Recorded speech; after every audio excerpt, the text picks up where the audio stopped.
Sa ganda mong taglay, sila'y maaakit kapag tinapuan ng tanaw. Mabibighani ang sinumang sisilay. ¿Quién es ella? Ibarra, parang anak ko na rin ang turing ko sa iyo. Salamat po, Kapitan Tiago. Isa pong karangalan na nagtanggap sa ako. Huwag kang masyadong magtiwala sa mga hindi, Tiago. Mga paiba-iba din ang loob niya. O aking Ginoo, sombrero ko'y nasira. Kung mag-alala, ibibili lang kita bago. Huwag kang matakot na yan, Clara. Samahan mo ko. Sama-sama natin baguhin ang lahat. Nagugutom na po ako, inay. Huwag kayong mag-alala mga anak ko. Bibilhan ko kayo ng tinapay. Nay, natatakot ako sa Guardian Civil. Huwag kayong mag-alala. Poprotektahan ko kayo mga anak ko.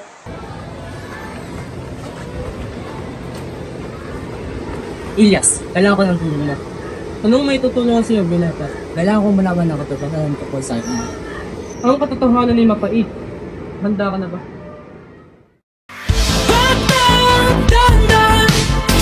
Sa mundong kinagkagalawan, pagmasdan ang larawan ng itsurang nagmamalakas.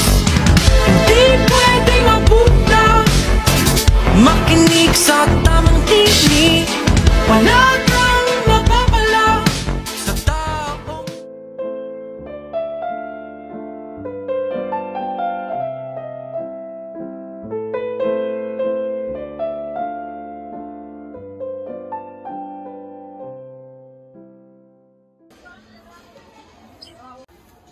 Si Ibarra ay mapanganib na lalaki.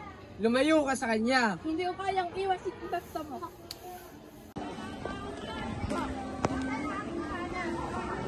Huwag ka mag-alala, ginagagawin namin ang lahat para mahanap ang iyong mga anak. Basilio, mga anak ko, nasaan na kayo? Bakit ninyo ako iniwan? Ano nangyari sa'yo? Ba't ganun ka kaseryoso? Maria Clara, marami pa nangyayari sa amin. Kailangan natin magpunta. Kailangan kong pantayan ng lalaki ito. Ay masama siyang mana. Aba, Ibarra, ikaw pala. Anong ginagawa mo dito sa aking simbahan? Narito po ako upang manalangin pa.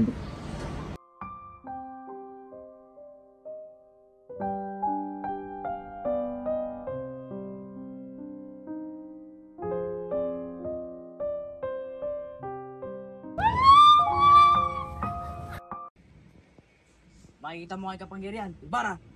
Padre Damaso, hindi ako natatakot sa inyo. Lalaban ako para sa ating bayan.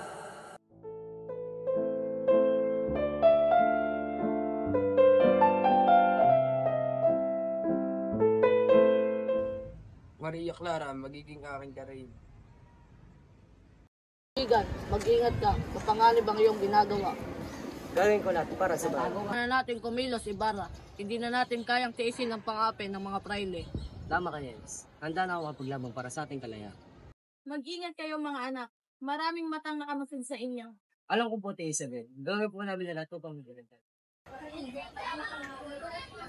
Iingat po kayo si Mary Baran. Yawit, Kapitan. akala nyo ba ang kapangyarihan ay nasa inyo? Sino ba kayo? Di naman kami